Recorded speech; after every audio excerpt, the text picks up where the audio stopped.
Welcome. Welcome to a conversation with Bill. That's me, Bill Haney. Our guest today brings a fascinating success story of how a grassroots effort can accomplish great things. If it were not for the determined efforts and stamina of Julie Baker, it's almost certain that we would have seen in Michigan over the last couple of decades the needless slaughter of countless hundreds of thousands of mourning doves each year.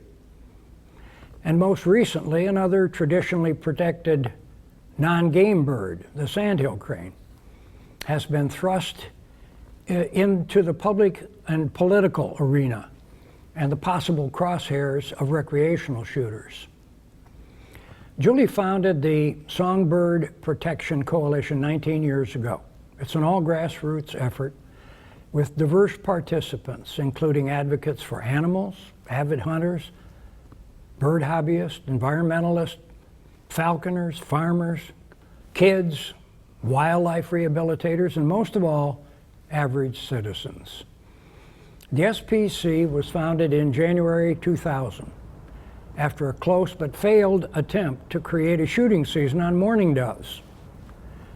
Proving this is a never-ending battle, in 2004, fringe factions were successful in passing a bill in a lame duck session to allow the target shooting of mourning doves in Michigan.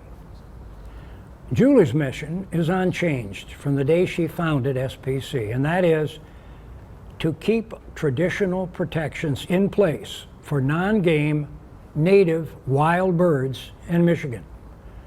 Mourning doves and sandhill cranes have been protected in Michigan for more than 110 years. In November of 2006, Michigan voters spoke forcefully on the issue. And in that statewide referendum, this diverse grassroots coalition of concerned citizens, businesses, and nonprofit organizations successfully protected Michigan's official bird of peace, the mourning dove. All 83 counties voted to protect mourning doves as non-game backyard songbirds. 69% of Michigan voters agreed there is no reason to shoot doves. The same coalition has thus far been successful in protecting mourning doves and sandhill cranes. Julie Baker, bring us up to date on the efforts of your coalition, because it seems like it's a never-ending battle. Yes. So we are kind of back in the political arena again. Yeah. The Michigan United Conservation Club's membership voted to create 2 resolutions to promote both mourning dove hunting and sandhill crane hunting in Michigan. So they, again, are trying to shoot our mourning doves and sandhill cranes in Michigan now. Yeah. And this is several times around the block for you on this issue, isn't it? Absolutely. The majority of Michigan citizens, including the majority of Michigan traditional hunters, oppose shooting mourning doves as well as sandhill cranes. And we're just here to continue their protection as they have been. Well, I was fascinated to hear that there are so many hunters, and I've spoken with many of them actually, who don't consider it sportsmanlike at all, that there isn't really any hunting to it. It's just banging away and shooting, and the real true sportsman hunters don't like that. That's correct. They're traditional Michigan hunters, and they don't want the image of shooting backyard songbirds or birds that have been protected for good reasons. Well, I know you visited the Clarkston Area Backyard Birders Club last year, spoke about this, and they've asked you back for a return call because it was an intriguing presentation, and that is a local grassroots organization that was founded a couple of years ago by Bob McGowan, the president and the current spokesman and director for the organization. And I know that they get a lot of very active comments and participation from their members when it comes to either bird. Mourning doves just, I think you started, didn't you, with the mourning dove was the original impetus for this, or were the sandhill cranes kind of folded into resolution? Do you remember? Well, originally the Songbird Protection Coalition was formed because I personally had called my state representative who had introduced the dove shooting bill. And this was back in 2000, and I just expressed as a constituent that, I was against mourning dove hunting because they are backyard songbirds, and I really wanted them to remain protected as they always have been.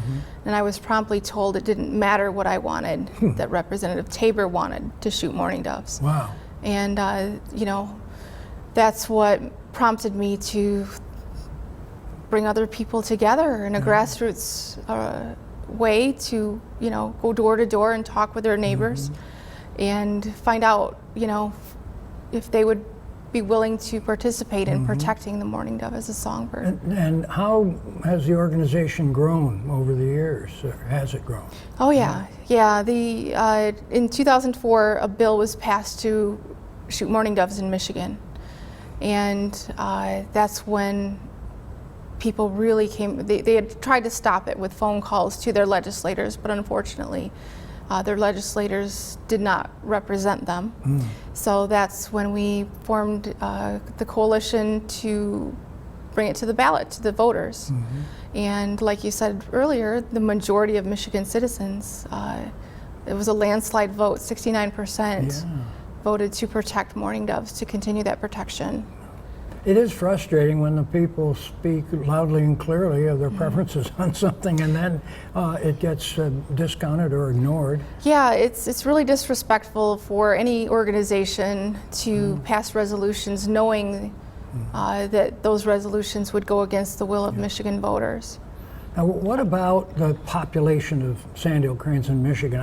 I know that, and I've told you and other people that many years ago when I lived in Jackson County, I had a pair, and they were then, and this was 1967 or so, and they were very rare. I didn't know how rare they were, that there were not many nesting pair at that time. And now, if you drive out to Grass Lake and the west side of Jackson County, west of Ann Arbor, it's probably about 19 miles from Ann Arbor. In February and March, they come in by the thousands, and people go there just to see the spectacular sight of these like prehistoric birds coming in for a landing.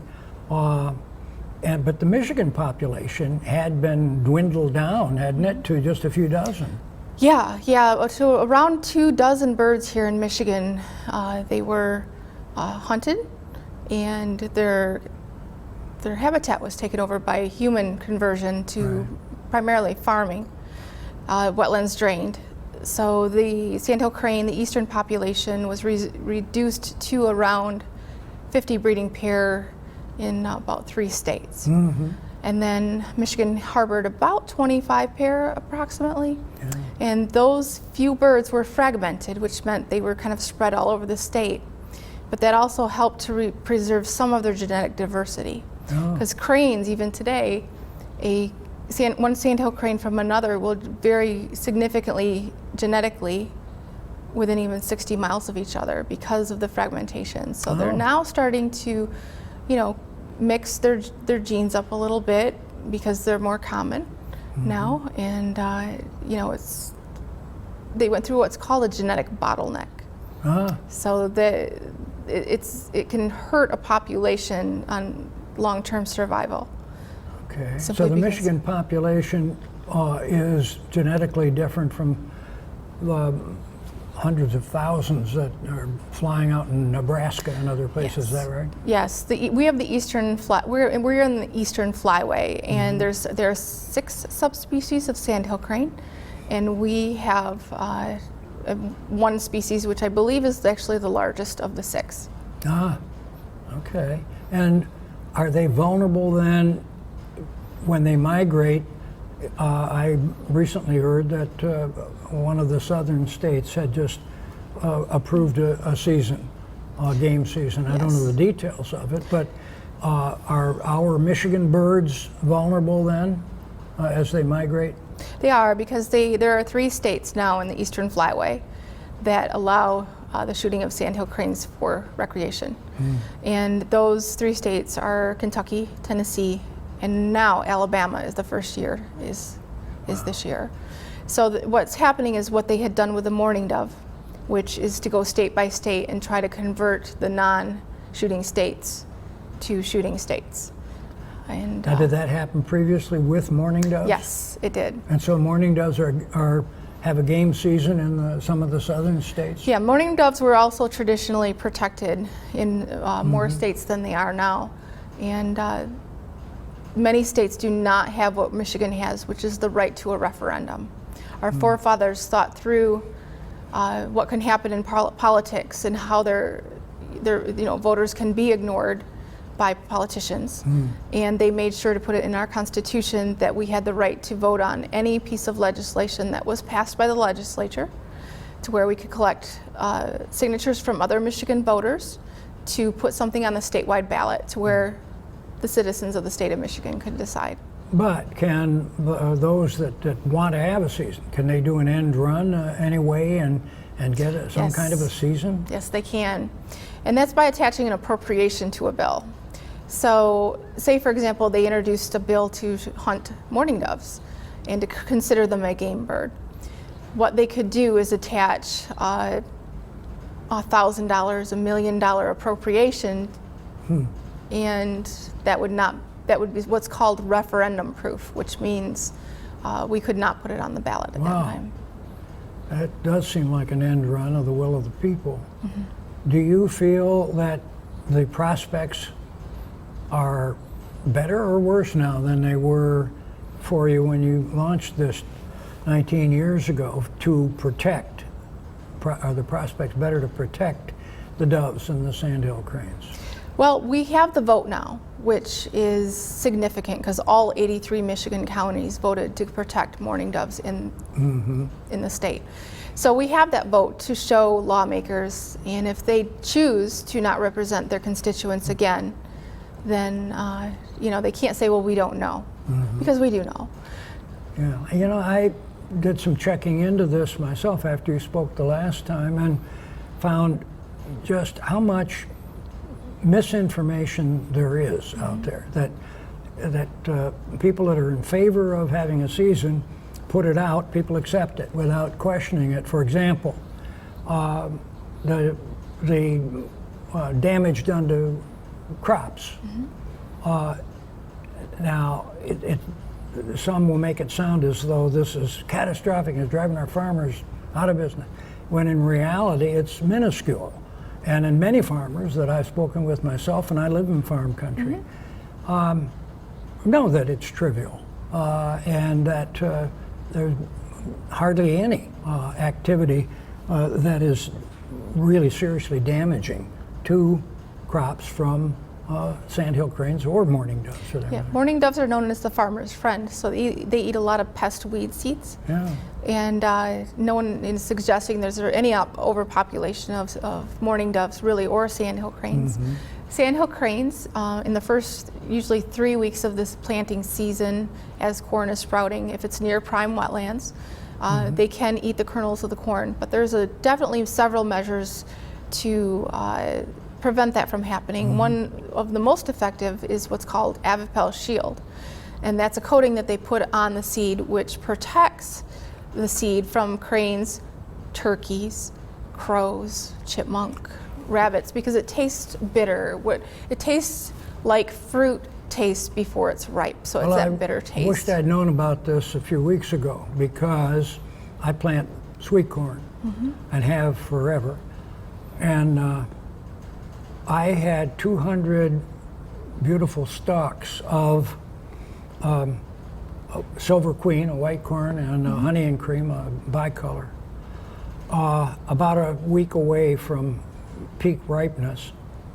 That was until the night before I went out to look, and the next morning I found the raccoons that come through. Now, would this have stopped the raccoons, do you think? Yeah, I think it would have, because it has the bitter taste is significant, enough for a bird to taste it, and a mammal has better glands for taste. I ended up, my total harvest I got out of the 200 ears was 2/3 of one ear. And I cooked it. It was very good, actually. But there are measures, and oftentimes people use chemicals. They have in the past. I think it's less common now. And they were good for the intended purpose, but they cause unintended consequences. But apparently this treatment that you're talking about doesn't have bad aftertaste to it for other people. Yeah, and it doesn't have a harsh carrying capacity of any toxins that last in the environment either, which if you put things like poison on corn seed, which does happen, right? It does have some impact on your soil. So the fact that Avapel is a naturally occurring chemical in the environment that makes fruit taste bitter before it's ripe, and I see. the animals or the birds taste that, and they don't like what it tastes like. They don't like how it makes them feel, and so they move on. And sandhill cranes in a field do not necessarily mean that they're affecting anything other than they could be hunting insects that are on the plants. So usually sandhill cranes, if there's corn planted near prime wetland habitat, they can go down a row and pick up a few kernels of corn. But there's several measures that are available to farmers, and farmers enjoy sandhill cranes too, and they're just trying to effectively protect their crops. So a lot of farmers have been supportive of it. Really, for them, wild turkeys are more of an issue. Well, in Michigan, and many people in the Clarkston area and Brandon Township, as well as Independence Township, know that one of the early signs of spring after the long winter, and even in February, is the trumpeting of the sandhill crane, which my understanding is they have about the largest larynx in the bird kingdom, which I think is wrapped around their chest, and you can hear them literally a mile away. And we hear them, and we know the first moment. So we have that, and we have, of course, the red-winged blackbirds, the sound of red-winged blackbirds returning. But the sandhill cranes, don't they return to the same place as often as they can? They do. It's a natal habitat, which means they were hatched there, and they're very loyal to their territories. So they go back to the same area in general to where they were hatched and raised by their parents. So these birds are very loyal to their territory, and that's kind of what protected them a little bit when so many were killed. In the 1800s, they were very fragmented, but they stayed loyal to their territory. So they were very remote birds that survived, and they, preserved their genetic material from their region, and the genetic diversity is still, there's quite a. It's not like they all are the same. They vary, which protects them in the long run. Things like in the future that we may or may not know of, including climate change, if that does affect them. Well, 100 years ago, perhaps, something like that, there were hundreds of millions of passenger pigeons, and just accounts of people who saw them fly over and darken the sky. They were so thick. But they also had a large breast white meat, and it was considered a prime delicacy in the eastern cities of Baltimore and Philadelphia and New York. And people didn't have to hunt them. They just shot up in the air and then packed the birds up in barrels and shipped them east. And now, of course, the passenger pigeon is just a memory, which is what we're saying could happen. And it was close to happening with the sandhill Very close to crane. happening with sandhill cranes, to have that few survive of that subspecies in the eastern population. There are other birds, and for example, the Kirtland's warbler, which is being pushed by some people, again, rightly so, I think, as the state songbird. Yep. We've had the robin for years, and other states have the robin, but now that the Kirtland's warbler, which was almost extinct 40, 50 years ago, has come back greatly. But I think some of the lessons that we've learned, both positive and negative, may help us in our future efforts. We really have some beautiful, successful conservation stories with birds. The Kirtland's warbler, the sandhill crane, and others. The trumpeter swan. The trumpeter swan. And We're lucky at our little place that we have both nesting sandhill cranes and nesting trumpeter swans. And they've been there, we've been there 23 years in our little piece of land, but they've been there, and I'm sure were there long before their forebears were, at least. Now, but they do mate for life, don't they?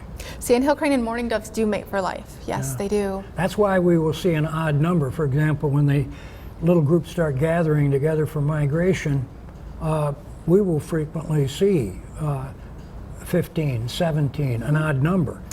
Yeah, you'll see them with their colt, usually, that they have raised. Yeah. And those birds, they have a slow reproductive cycle, so they usually don't start breeding until their first try around 4 years old. Oh. And between the ages of 1 and 4, they practice dancing for each other, and they're very selective about the mate that they select for their life. So they will, dance for each other and select their mate, and then usually around year 4, they decide to settle down and give it a first try. They may lay 1 or 2 eggs, and usually only 1 colt survives if they don't lose both. Right. And that bird will stay with them for anywhere from 9 to 11 months. They'll migrate with their parents, they'll learn the migration route and come back. So birds that mate for life generally require both parents to successfully raise the baby birds, basically. So the doves and cranes both require both parents. And well, you mentioned the dance of the sandhill cranes, which reminds me that Jeff Lang made a brilliant documentary, The Dance of the Sandhill Cranes, which we showed at the Birders Club last year. And we will show today some of the images of the dance of the sandhill cranes. And nothing like seeing it in real life. It's a spectacular seeing thing. it and hearing it. Yeah. It's and they sing very complex. I'm not going to say they sing in harmony, but they do sing, and one bird sings one sequence of notes, and another will sing another, and it's syncopated, and it's fascinating. Well, this has also been fascinating to hear, again, from you about the sandhill cranes and the mourning doves, and how important they are to the experience of nature of people in Michigan. And we very much appreciate you coming here to spend time with us doing this. And I want to invite our audience and thank our audience for staying with us, and also for I hope you will join us again next month for another, I hope, very interesting guest on Conversations with Bill.